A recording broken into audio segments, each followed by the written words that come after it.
Hello, good evening, नमस्कार। मैं बबीता त्यागी, ICS coaching centre के इस यूट्यूब चैनल पर आप सभी का स्वागत है।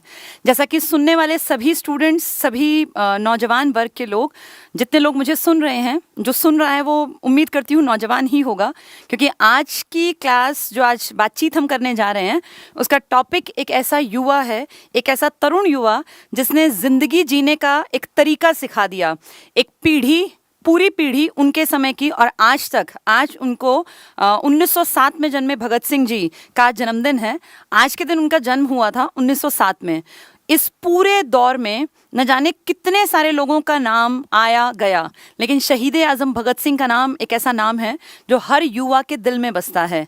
नौजवान भारत सभा एक संगठन जिसमें न जाने कितने युवाओं ने उसका मेंबर बनके अपने आप को कहीं ना कहीं जोड़ के देखा भगत सिंह के साथ। भगत सिंह जो एक इंसान के रूप में जन्मे, लेकिन महज एक इंसान भर नहीं थे, एक विचार थे, और विचार कभी मरते नहीं हैं। आज तक हम सबके बीच में जो विचारों के रूप में विराजमान हैं, आज उनकी थोड़ी सी कहानी जानेंगे, और जितनी बातें बताऊंगी वो उन सब के साक्ष्य हमारे पास हैं।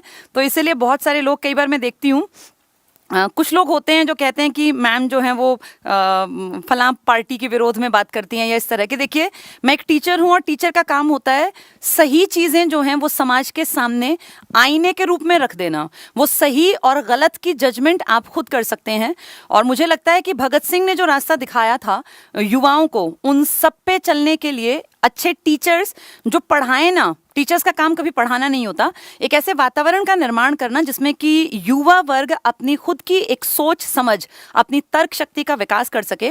क्योंकि सरदार भगत सिंह का ये मानना था कि पढ़ाई लिखाई महज किताबों तक ही सीमित ना हो।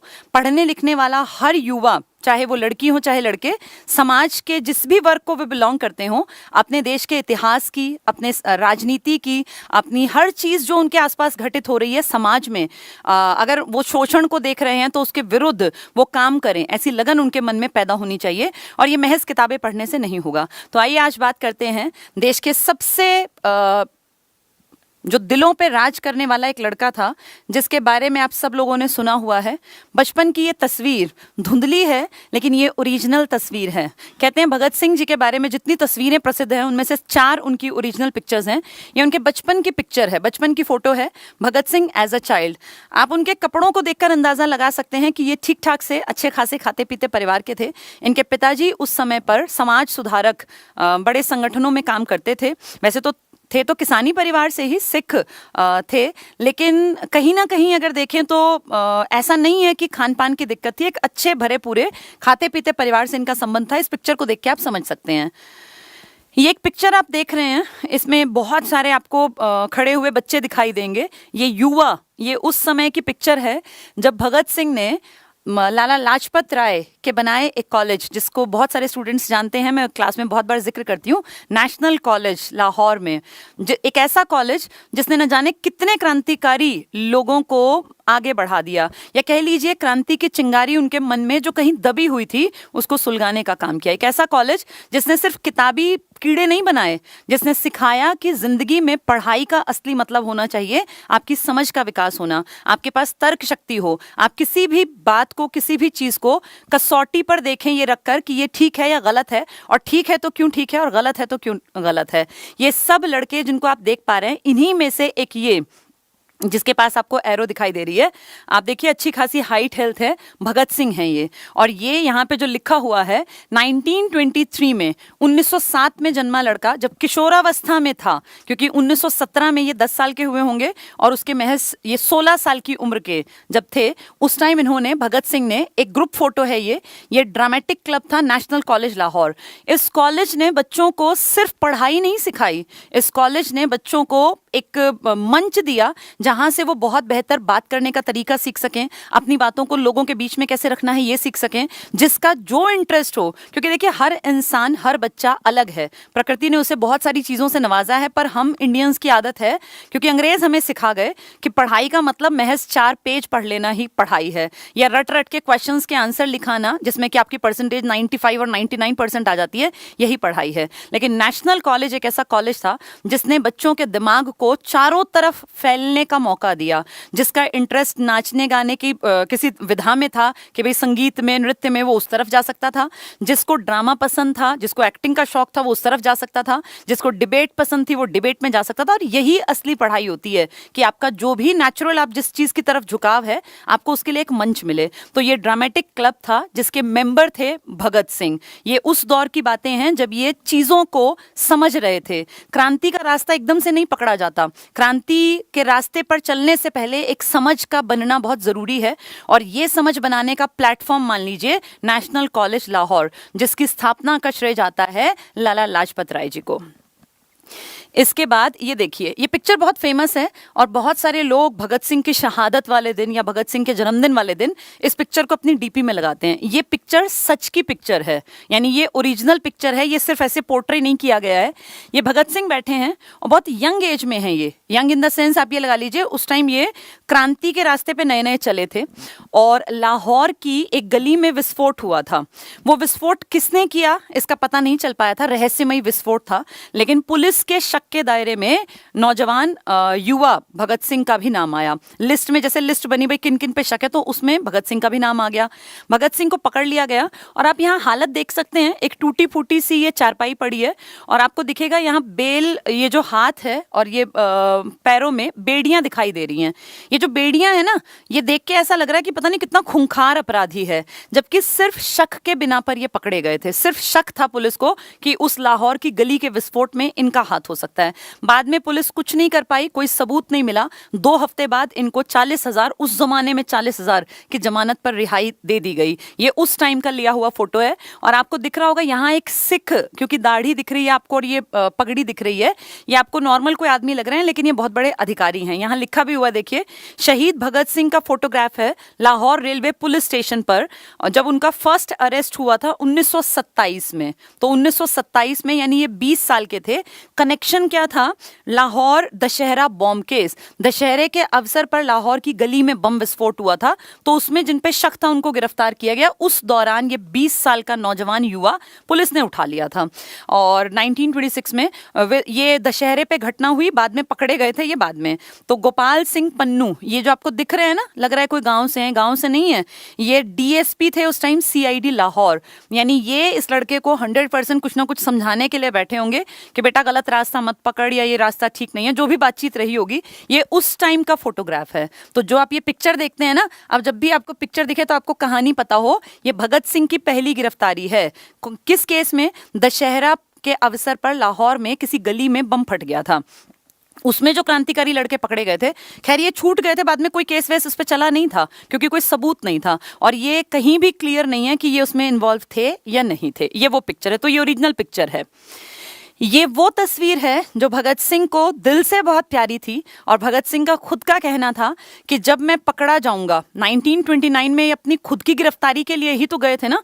आपको पता होगा 1929 में केंद्रीय असेंबली में, सेंट्रल असेंबली में, हॉल में 2 इंपॉर्टेंट बिल लाए गए थे और ये 2 बिल 2 तरह की बड़ी कम्युनिटी को दबाने के लिए था। एक का नाम था public safety bill. Public safety के नाम पे क्रांतिकारियों का दमन चक्र चलाना चाहती थी अंग्रेजी हुकूमत, जिसके नाम पर यह दिया गया पब्लिक सेफ्टी बिल कि पब्लिक की सेफ्टी के लिए ऐसे लोगों को पकड़ना जरूरी है जिनको उनकी भाषा में आतंकवादी कहा जाता था, लेकिन हमारी भाषा में वो क्रांतिकारी बंधु थे।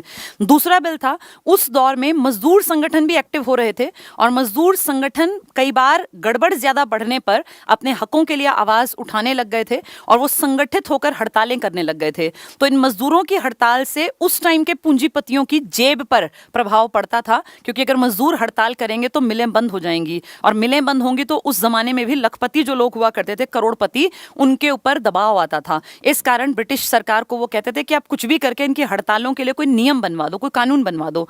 तो ये 2 लोगों को, 2 कम्युनिटी को खत्म करने या उनको परेशान करने का तरीका था और नाम दिया गया था ट्रेड डिस्प्यूट बिल कि भाई ट्रेड व्यापार में जो डिस्प्यूट है इससे जुड़ा हुआ विधेयक, और दूसरे का नाम दिया गया था पब्लिक सेफ्टी बिल। ना इसमें पब्लिक की सेफ्टी थी और ना इसमें ट्रेड का कोई डिस्प्यूट था। इन दोनों को दिखावटी भाषा में पेश किया गया। असलियत भगत सिंह और उनके युवा साथी जानते थे कि ये चाहते हैं कि क्रांतिकारी मार्ग पर जो चलने की कोशिश करें उन लोगों को समय से पहले ही पकड़ के और रास्ते से हटा दें, ताकि देश में क्रांति का कोई बिगुल ही बजाने वाला ना बचे। और दूसरा, हड़ताल करने के अधिकार को छीन लेना। मजदूरों और यंग नौजवानों को दुखी करने के नाम पे ये दो बिल पेश किए गए थे।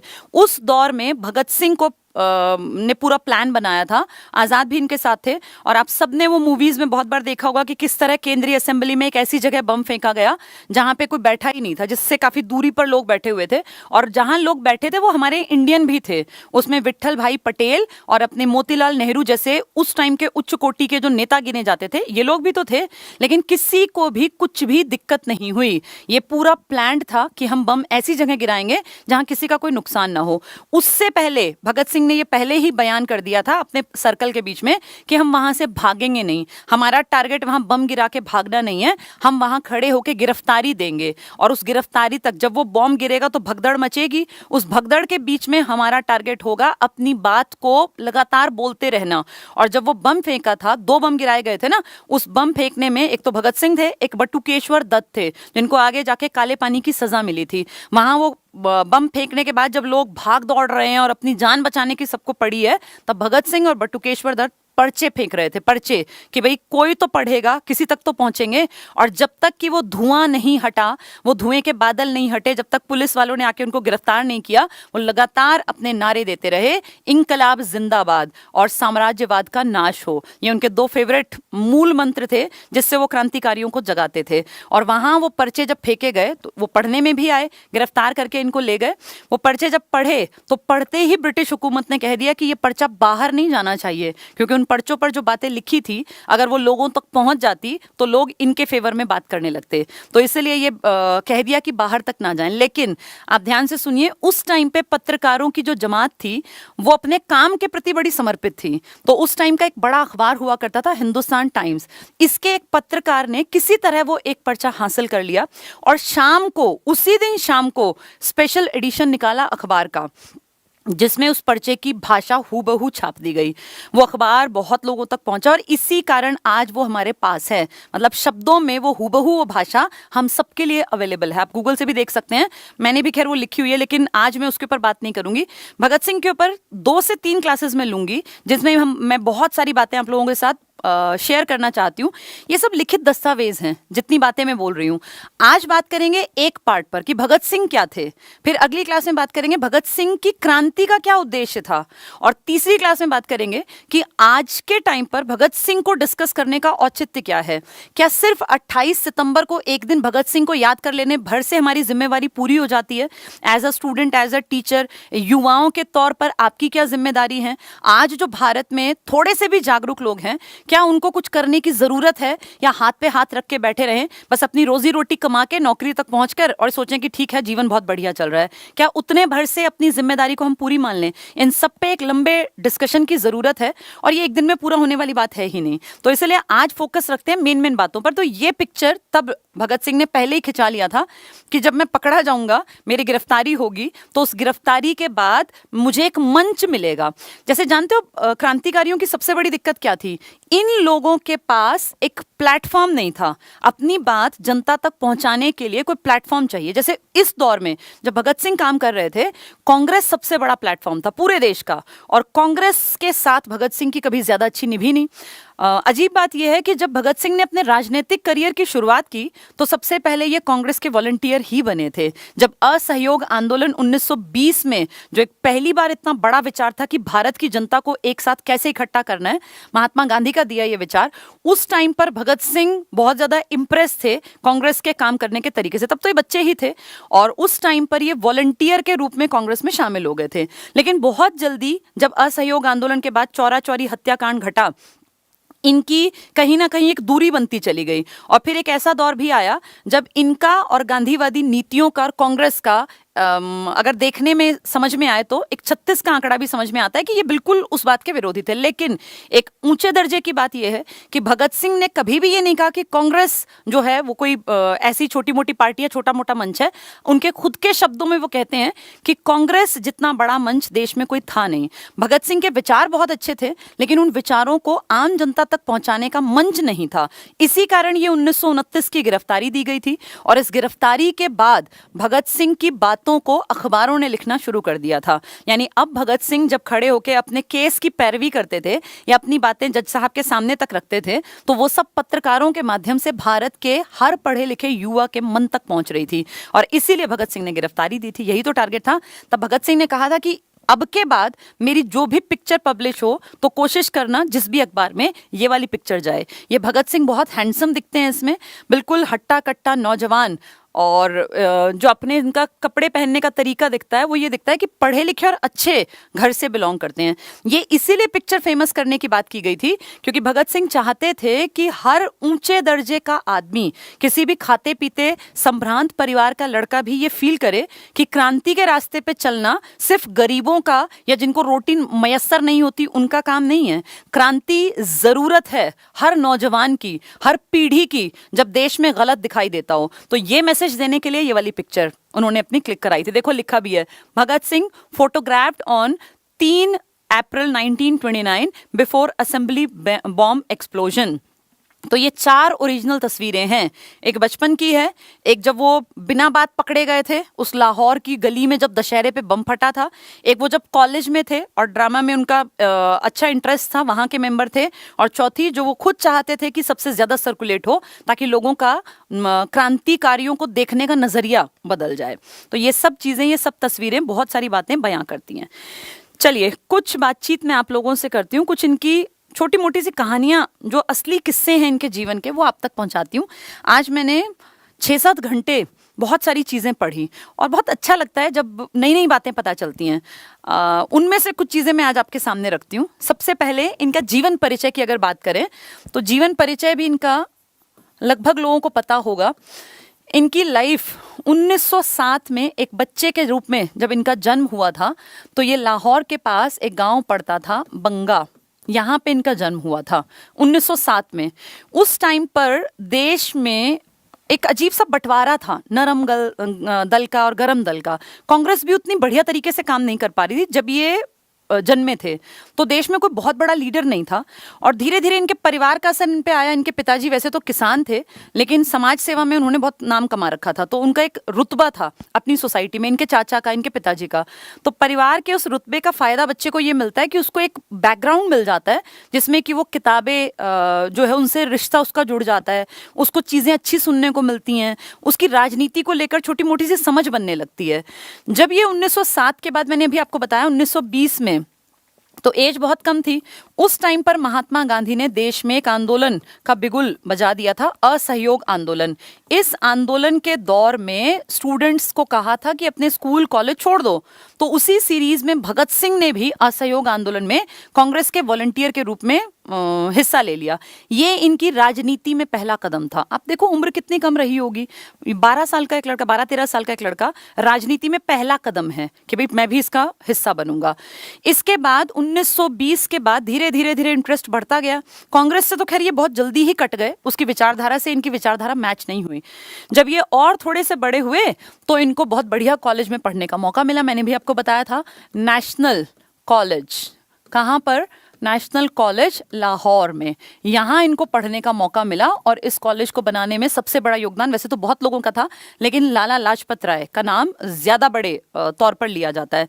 तो लाला जी के बनाए इस नेशनल कॉलेज में पढ़ने वाले स्टूडेंट्स का डेवलपमेंट बहुत अच्छा होता था, उनकी तर्क शक्ति विकसित हो जाती थी। वो हर चीज़ को ना जीवंत तरीके से, यानी हर चीज़ में आनंद कैसे लेना है, लाइफ को कैसे लाइटली लेना है और कैसे अपनी चीज़ों को समझना है, आगे बढ़ना है, कैसे अपनी समझ को विकसित करना है, कैसे अपनी पर्सनालिटी को ग्रूम करना है, इस पे बहुत काम होता था। सिर्फ मार्क्स और नौकरी इन लोगों का टारगेट नहीं था। यहाँ पढ़ने वाले स्टूडेंट्स में इनके कई अच्छे दोस्त बने जो आगे जाके फांसी के तख्ते तक इनके साथ रहे। आप 3 नाम एक साथ लेते हैं, भगत सिंह, राजगुरु, सुखदेव। ये जो सुखदेव है ना, ये इनके साथ ही इसी कॉलेज में बने थे। तो भगत सिंह और सुखदेव की जो तिकड़ी में से जो 2 हैं वो इसी कॉलेज में से निकले थे पढ़ लिख कर, नेशनल कॉलेज। यहाँ इनका इंटरेस्ट बढ़ता गया ड्रामा में और बोलने का एक हुनर, धीरे धीरे धीरे ये मंचते चले गए। बाद में जब ये कॉलेज से निकले तो इनके पिताजी ने दबाव बनाया कि बेटा शादी की उम्र हो गई है, शादी कर ले। अच्छा, एक चीज़ और, यहाँ पे इनको एक टीचर मिले। जैसे बच्चे की जिंदगी में एक टीचर का क्या रोल है, भगत सिंह की लाइफ से आप सुनिए। एक टीचर इनको मिले जिनका नाम था जयचंद। जयचंद नाम देखो, विद्यालंकार, विद्या और अलंकार, जिसके नाम में ही विद्या और गहना है, अलंकार। ये इनके पहले गुरु हैं जिन्होंने इनको क्रांति के रास्ते पे आगे बढ़ने में हेल्प की। जैसे एक बच्चा होता है ना, एनर्जी से भरा हुआ लेकिन दिशा विहीन होता है, उसको सही दिशा दिखाने का काम एक गुरु करता है। और ये सच्चे अर्थों में गुरु थे, क्योंकि इन्होंने भगत सिंह और सुखदेव की इस बात को परखा कि ये दोनों बच्चे नॉर्मल लोगों जैसे नहीं है कि पढ़ने के बाद बस नौकरी करके अपना पेट भर लें। इनके मन में एक आग है देश को आज़ाद कराने के लिए, और उस चिंगारी को उन्होंने हवा दी और इन लड़कों को कहा कि तुम जिस तरीके से सोचते हो ना देश के लिए, इसके लिए तुम्हें एक संगठन की जरूरत है। और इनको बताया कि एक संगठन ऑलरेडी चल रहा है जिसका नाम था HRA। 1924 में HRA बन चुका था। HRA का मतलब हिंदुस्तान रिपब्लिकन एसोसिएशन। इस HRA को बनाने वाले लीडर्स, क्रांतिकारी, उस टाइम पर काम कर रहे थे और उनको नए नए लड़कों की जरूरत पड़ती थी। तो हर जगह पे जहां जिसके मन में ये था ना मुझे देश के लिए कुछ करना है, जिस युवा के मन में, उनको HRA के बारे में जान के अच्छा लगता था। तो उन्हीं में से 2 का नाम मैंने आपको बता दिया। अब HRA संगठन बन गया, लेकिन किसी भी संगठन को चलाने के लिए ना सबसे बड़ी जरूरत होती है पैसा, क्योंकि संगठन को आगे बढ़ाना है काम, तो उसको पर्चे छापने पड़ेंगे, क्रांतिकारी कहाँ रहेंगे, उनकी मीटिंग्स होंगी, तो उसमें खर्चा तो होगा ही ना। हर चीज पैसे से ही तो होती है। आज भी पैसा चाहिए, तब भी पैसा चाहिए था। अब कांग्रेस को अगर देखें तो इतना बड़ा मंच था, धन्ना सेठ उस टाइम कांग्रेस को करोड़ों करोड़ रुपए का दान दे दिया करते थे। कांग्रेस को कभी पैसे की दिक्कत नहीं देखी कांग्रेस ने। लेकिन जो ये क्रांतिकारी संगठन थे ना, इनके घर वाले भी इनको निकाल देते थे, क्योंकि भाई घर वालों के पक्ष में रह के अगर ये बात करेंगे तो घर वाले इनको हटा लेंगे क्रांति के मार्ग से। घर वालों से लड़ झगड़ के क्रांति का मार्ग चुनते थे तो घर वाले तो पैसा देंगे नहीं। अब इतने यंग लड़के हैं तो इनके पास कोई पुरानी पुश्तैनी चीजें भी नहीं थी, तो इन लोगों को सबसे बड़ी दिक्कत आती थी कि काम तो करे देश के लिए, लेकिन पैसा कहाँ से आए। इसी सीरीज में HRA को अपना काम धाम जमाने के लिए पैसे की जरूरत थी, और इसीलिए हिस्ट्री में आप पढ़ते होंगे 1925 में कांड, जिसको अंग्रेजों ने नाम दिया था काकोरी कांड या काकोरी षड्यंत्र। हम कहते हैं काकोरी में जो रेल की घटना हुई थी। षड्यंत्र और कांड नेगेटिव शब्द हैं और ये जानबूझ के प्रमोट किए थे अंग्रेजों ने। ये हुआ क्या था, इन लोगों ने पैसा कहाँ से आए, तो सीधी बात है भाई, पैसा अपना ही, अपने देश का ही पैसा इस्तेमाल कर लेते हैं, जिस पे ये अंग्रेज आके बैठ गए हैं। तो एक ट्रेन में शाही खजाना जाता था, इन लोगों ने दिन पता किया कैसे कैसे जाता है, किस तरीके से हम अटैक कर सकते हैं, और काकोरी नाम के स्टेशन से जब जैसी आगे थोड़ी सी गाड़ी बढ़ी, इन्होंने वो थोड़ा जंगल सा आया तो उसकी चेन खींच दी, गाड़ी रुक गई, और फिर इन्होंने वो 1-2 जो लोग नहीं मान रहे थे उनको मारा और उस खजाने को लेके ये जंगलों में भाग गए। बाद में खैर बहुत दुख की बात है कि सारे पकड़े गए, जितने लोग इसमें इन्वॉल्व थे, बस एक आजाद बच के भाग गए थे, बाकी सब लोग पकड़े गए। कई लोगों को फांसी हुई जो बहुत ग्रेट लीडर्स थे, जो शायद आगे जाके देश की तस्वीर बदलने की काबिलियत रखते थे, जिनमें राम प्रसाद बिस्मिल। कई बार आप सोचते होंगे राम प्रसाद बिस्मिल कैसा नाम है भाई, ना तो हिंदू नाम ना मुस्लिम नाम। राम प्रसाद तो हिंदू नाम, बिस्मिल उर्दू का शब्द है। एक्चुअली ये हिंदू थे, लेकिन इन्होंने यूनिटी दिखाने के लिए अपने नाम में राम प्रसाद बिस्मिल जोड़ा था। तो ऐसे ऐसे कई लीडर्स हैं जो इसमें संगठन में बड़े आदमी के रूप में आगे उभरते, लेकिन उससे पहले ही पकड़े गए।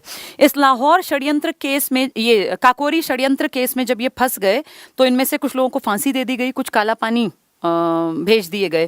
कहने का मतलब है कि HRA जो सोच के बनाई गई थी वो काम कर नहीं पाई, कहीं ना कहीं नुकसान में गई, और बहुत सारे काबिल लड़कों को अपनी जान गंवानी पड़ी, क्योंकि जो सबसे तेज दिमाग थे, जो आगे संगठन बना सकते थे, वो फांसी पर चढ़ा दिए गए।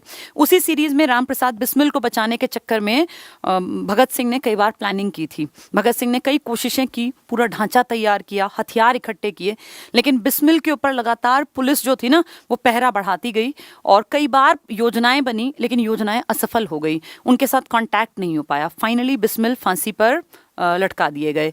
उस चीज ने कहीं ना कहीं अंदर तक तोड़ दिया था भगत सिंह को, क्योंकि इस तरह के यार दोस्त जब चले जाते हैं तो आदमी को लगता है कि मैं अकेला क्या कर लूंगा, लेकिन भगत सिंह एक बहुत बहुत तेज दिमाग और समझदार आदमी थे।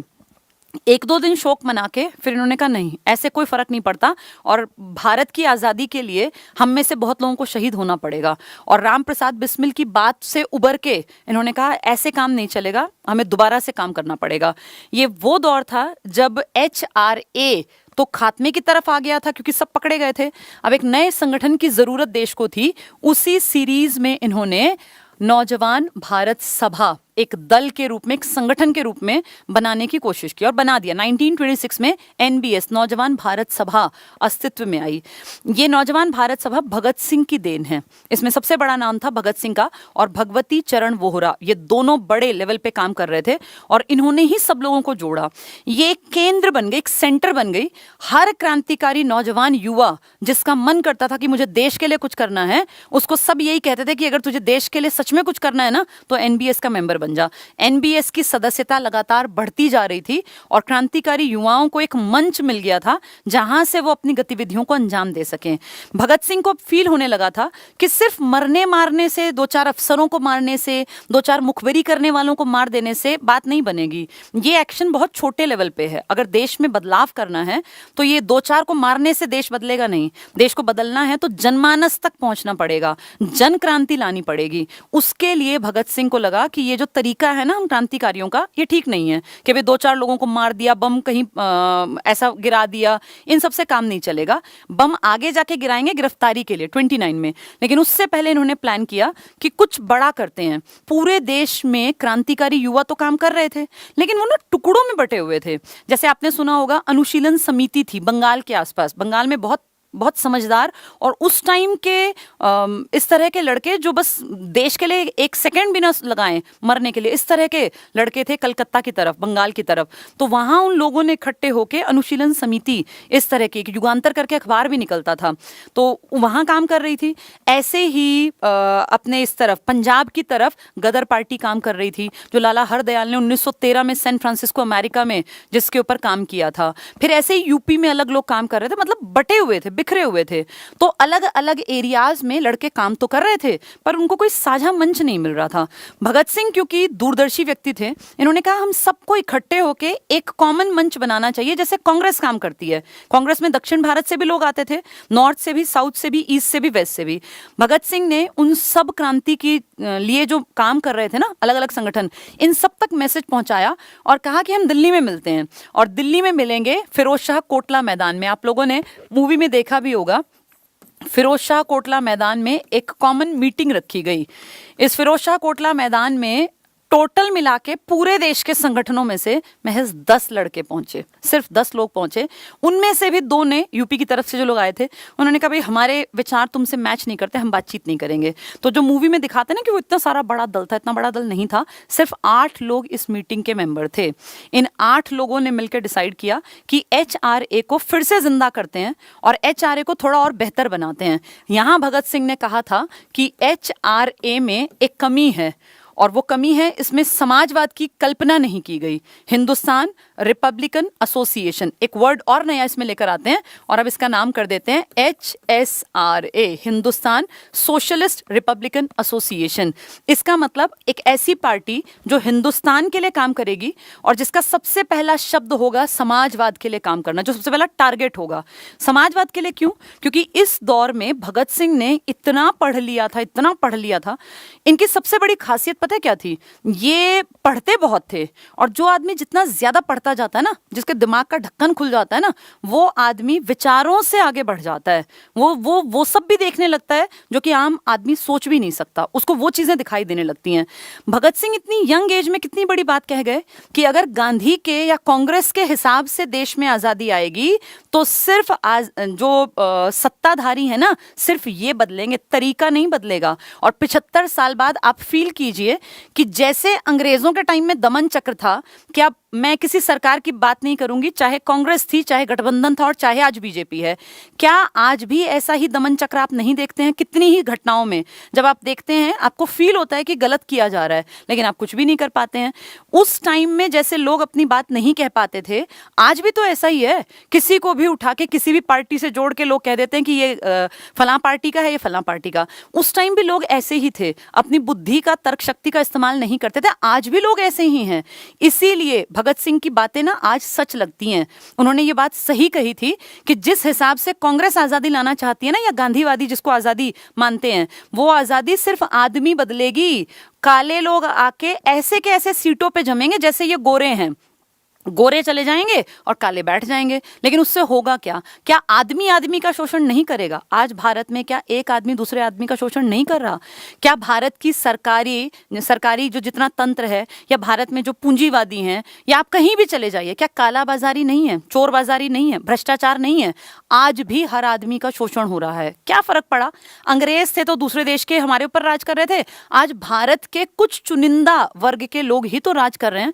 आपने कब सुना कि गरीबी से उठा एक आदमी नेता बन गया और देश चला रहा है? आपने कब सुना कि किसानों के, सच में किसानों के बीच में से निकला एक आदमी देश में कोई कृषि मंत्री बन गया हो? या मजदूरों के संगठन से उठने वाला कोई आदमी जिसने मजदूरी करके देखी हो, जिसको पता हो मजदूरी की दिक्कत क्या है, वो आदमी देश में किसी बड़े पद पर बैठा हो? तो ये जो दिखावटी चीजें हैं ना, ये सिर्फ ऊपरी सतह पे बदली हैं। उन नीचे का आदमी जो पहले शोषित था वो आज भी शोषित है, जो पहले गरीबी से जूझता था वो आज भी गरीब ही है। आज भारत की आजादी के 75 साल बाद इस देश की कितनी बड़ी आबादी आज भी बीपीएल परिवार हैं। ऐसे कितने ही लोग हैं। पढ़ाई लिखाई तो बहुत बाद की बात आती है ना, पहले तो भूख, कि जिनकी भूख भी नहीं मिटती। पूरे वर्ल्ड में जब ये इंडेक्स निकलते हैं तो आप देखा कीजिए इंडिया कहाँ स्टैंड करता है। ये शर्म की बात है कि वर्ल्ड की दूसरी बड़ी आबादी, वर्ल्ड के कितने सारी चीजों के प्रोडक्शन में हम सेकंड नंबर पर आते हैं। गेहूं के प्रोडक्शन में हम दूसरे हैं चाइना के बाद, चावल के प्रोडक्शन में हम दूसरे हैं, चाय के प्रोडक्शन में हम बहुत आगे हैं, गन्ने के प्रोडक्शन में। लेकिन जब भुखमरी की बात करते हैं तो भारत की एक बड़ी आबादी को 2 टाइम भरपेट रोटी मयस्सर नहीं है। फिर क्या फायदा हुआ इसी आजादी का? ठीक है, आप जितने लोग मुझे सुन रहे हैं, आपके पास है बढ़िया फोन, आपके सर पे छत है, आप आराम का जीवन जी रहे हैं, और हो सकता है आपने कभी इस तरह की दिक्कतें ना भी देखी हो। लेकिन मैं ऐसे भी स्टूडेंट्स को जानती हूं, अब ये 5-7 दिन लगातार बारिश हुई, मेरे पास कई स्टूडेंट्स की ये कॉल्स आई। उन्होंने बताया, कई लोगों ने वीडियो बना के भेजी कि उनके घर में बैठने की जगह नहीं है, पूरे घर की छत से पानी टपक रहा है, घर के अंदर तक पानी भर गया। ऐसे लोग जिनके पास पढ़ने के लिए कोई अलग से कमरा नहीं होता, वो उस टपकती छत में ही किसी कोने में अपनी किताबों को छिपा के रखना चाहते हैं ताकि वो गीली ना हो। ये कैसी आजादी है जहां इंसान को पढ़ने के लिए भी एक सुरक्षित कोना अपने घर में नहीं है, क्योंकि 6-7 दिन से लगातार घर टपक रहा है। ये कैसी आजादी, और क्या फायदा ऐसी आजादी का? तो भगत सिंह के जो विचार थे ना, वो उस टाइम पे ये बात देख पाए जो आप और मैं आज फील करते हैं ना कि गलत है, ये उस लड़के ने, उस युवा लड़के ने उस टाइम पर बता दिया था। तो ये दूरदर्शिता बढ़ी कैसे? किताबों से। किताबें समझ पैदा करती हैं, इसलिए वो खुद तो पढ़ते ही हैं। मैंने उनके इसमें कई सारी चीज़ें जो उनसे जुड़ी निकाली। एक बड़ी अच्छी लाइन मुझे लगी, उनके दोस्त ने लिखा था अपने संस्मरण में कि भगत सिंह के पास 2 चीज़ें सदा रहती थी। जब वो एक दौर था ना, जब वो देश में इधर उधर जा रहे थे, कि फरार चल रहे थे, जब उन्होंने सैंडर्स को मार डाला था लाहौर में, जिन्होंने लाला लाजपत राय पर लाठीचार्ज करवाया था, उसके बाद वो फरार रहे थे 1928 के नवंबर से लेके, और फिर वो लगातार 1928 के नवंबर में लाला लाजपत राय जी गए थे, और उसके बाद दिसंबर में सेम एक महीने सेम डेट पर 17 दिसंबर को सैंडर्स को मार डाला था। उसके बाद वो फरार हो गए थे। लाहौर से वो अपना भेष बदल के और कलकत्ता मेल पकड़ के और कलकत्ता चले गए थे। उस दौर में उनके पास 2 चीज़ें हमेशा रहा करती थी, एक पिस्तौल और एक पुस्तक। कितनी अजीब बात है ना, दोनों अपोजिट हैं, लेकिन उस टाइम की ज़रूरत थी, क्योंकि अपनी लाइफ को बचा के रखना ज़रूरी था, तो पिस्तौल हर टाइम रखनी पड़ती थी, और किताब, क्योंकि दूरदर्शी बनाने में किताब से बढ़िया कोई सहयोगी नहीं हो सकता। तो ये ग्रेट पर्सनालिटी थी भगत सिंह की। भगत सिंह ने सारी कोशिशें की जितनी वो कर सकते थे। 1926 में NBS बनाई, फिर 1928 में HSRA। इस दौर में इनको फील हुआ कि हमें लोगों से जुड़ना है, और लोगों से जुड़ने के लिए ही ये साइमन कमीशन का जब विरोध हुआ था ना, उसमें ये सारे लोग इकट्ठे होके, लाला लाजपत राय जिसका नेतृत्व कर रहे थे, उसमें लाहौर के रेलवे स्टेशन के बाहर इकट्ठे हो गए थे, क्योंकि वहीं पे साइमन कमीशन के सदस्यों को उतरना था। अब ये साइमन कमीशन क्या है, क्यों आया, बहुत लंबी कहानी है और इसको मैं चाहती हूँ सेकंड क्लास में बताऊँ, क्योंकि एक क्लास इतना सुनने पे आप खुद भी ज़रा ऊब जाएंगे। कहानी बहुत मज़ेदार होती है, अगर आप दिल से सुनेंगे तो आपको अच्छी लग रही होंगी, और ये रियलिटी है। इनमें जितनी मैंने बातें बताई ये सब कागज़ों में बयां की गई हैं, मैंने कुछ भी अपनी तरफ से नहीं बनाया, मैंने बहुत सारी चीज़ें पढ़ के और आप तक ये बातें पहुंचा रही हूँ। तो भगत सिंह ने 1928 में काम किया, HSRA बना दी। ज़्यादा बड़ा काम कर नहीं पाए क्योंकि अगले ही साल 1929 में खुद की गिरफ्तारी दे दी। उस गिरफ्तारी में कोई ऐसा बहुत बड़ा कोई कांड नहीं था, तो इसलिए उस टाइम पर इनको सिर्फ काले पानी की सज़ा दी गई थी। लेकिन उस गिरफ्तारी के बाद जब ये 18 महीने इनका केस चला, इनकी वो सारी लगातार बैठकें चलती रही, सुनवाइयाँ होती रही, 18 महीने जेल में रहे। उस दौर में बहुत सारे लोग जो HSRA से संबंधित थे वो पकड़े गए।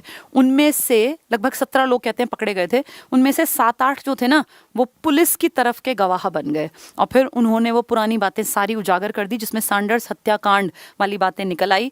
फिर इनके ऊपर दोबारा से केस चला। भाई एक में तो इनको काले पानी की सजा हुई थी, लेकिन फिर जब दोबारा केस चला तो सैंडर्स हत्याकांड तो गोरे का मर्डर हो गया ना, और गोरे के मर्डर की सजा उस टाइम पे सिर्फ फांसी हुआ करती थी। इस चक्कर में, वो पुराने केस खुलने के चक्कर में इनको फांसी की सजा मुकर्रर कर दी गई। आप सभी जानते हैं 24 मार्च को इनको फांसी देनी थी, पर पूरे देश में एक लहर चल पड़ी थी और इनके जो अदालत के बयान थे ना, वो इतने प्रभावी थे कि जनमानस इनसे जुड़ने लग गया था। जैसे लोग गांधी के पीछे थे ना, कि गांधी ने कह दिया तो लोग मरने को तैयार, गांधी ने कह दिया तो लोग देश के लिए लड़ने को तैयार, ऐसे ही भगत सिंह की तरफ धीरे धीरे लोगों का रुझान बनता जा रहा था। और उस रुझान के प्रति कहीं ना कहीं अंग्रेजों के मन में डर पैदा हो गया था, खौफ पैदा हो गया था कि ऐसा ना हो लोग भगत सिंह को अपना रोल मॉडल मानने लग जाएं। क्योंकि भगत सिंह को जिस दिन उस टाइम पर अगर लोग रोल मॉडल मान लेते तो उनके लिए खड़े हो जाते, और अगर भगत सिंह के लिए खड़े हो जाते तो देश की तस्वीर कुछ और होती। एक और बात मुझे पढ़ के बड़ा दुख भी आया था, पर मुझे लगता है बता देनी चाहिए। खुशवंत सिंह का नाम आप सबने सुना होगा। खुशवंत सिंह जो कि बहुत बड़े राइटर थे और काफ़ी लंबे जी के पीछे एक्सपायर हुए थे, मेरे ख्याल 98-99 ईयर्स तक जिंदा रहे। इनके पिताजी थे शोभा सिंह। शोभा सिंह उस टाइम पर जो भगत सिंह के खिलाफ बयान दिया था, उनमें सबसे बड़ा नाम था। एक छोटे से कॉन्ट्रैक्टर थे बिल्डिंग के, लेकिन जब शोभा सिंह ने अपने भगत सिंह के खिलाफ जब बयान दिया अंग्रेज़ों को, उसके बाद अंग्रेज़ी सरकार ने, उस टाइम पर दिल्ली उभर रही थी, क्योंकि देखिए 1911 में नई दिल्ली को भारत की राजधानी बनाने का काम शुरू हुआ था। फिर वो कई साल तक नहीं चला था कंस्ट्रक्शन और ये सब, फिर दिल्ली पूरी बसाई गई थी। उस दौर में जब इंडिया गेट बना था, जब राष्ट्रपति भवन बना था और ये सारी चीज़ें, संसद भवन वगैरह, उस टाइम पर दिल्ली में बहुत बड़े लेवल पर इंफ्रास्ट्रक्चर के डेवलपमेंट पे काम हुआ था। तब शोभा सिंह को सारे बड़े बड़े कॉन्ट्रैक्ट दे दिए गए थे और वो देखते ही देखते देश के जाने माने बिल्डर, बहुत बड़े बिजनेसमैन बन गए थे। ये वही शोभा सिंह हैं जिन्होंने भगत सिंह के खिलाफ गवाही दी थी। आज ये बात कोई नहीं जानता, ये बातें दबा दी जाती हैं। लेकिन दुख हुआ ये पढ़कर कि मैं तो जैसे बचपन में कभी नाम ही सुना था, 1-2 किताबें हमने याद की थी क्योंकि पेपर में वो किताबें आती थी, a train to Pakistan type की। और खुशवंत सिंह जी के तो बहुत फेमस लेख आते थे। टाइम्स ऑफ इंडिया में इनका एक स्पीकिंग ट्री करके आता है सेक्शन एडिटोरियल में, वो मैंने पता नहीं कितनी बार पढ़ा होगा।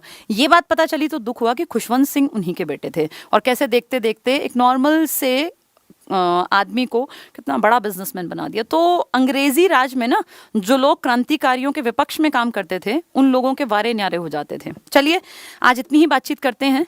ये बहुत बड़ी कहानी है और ये क्योंकि सच पर आधारित सारी बातें हैं, तो इनको एक दिन में हम सोचें कि आज ही खत्म हो जाए, नहीं होगा। आज मैंने आपको मोटी मोटी बातें बता दी।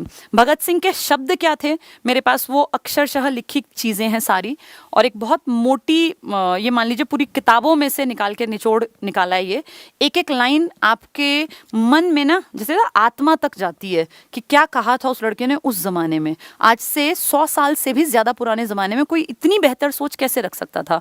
उनके बिल्कुल अक्षरशः जो उनके मुंह से निकली बातें हैं, अगली क्लास में वो पढ़ के सुनाऊंगी मैं, और कोशिश करूंगी उनको एक्सप्लेन करके आपकी आत्मा तक वो आवाज़ पहुंचे जो भगत सिंह की आत्मा से निकली थी। और आज का दिन खास है, इसलिए याद कर लेना चाहिए क्योंकि वो यही कह के गए थे कि अंग्रेज मेरे शरीर को ख़त्म कर सकते हैं पर मेरे विचार को ख़त्म नहीं कर सकते। ये विचार पीढ़ी दर पीढ़ी आगे बढ़ेंगे।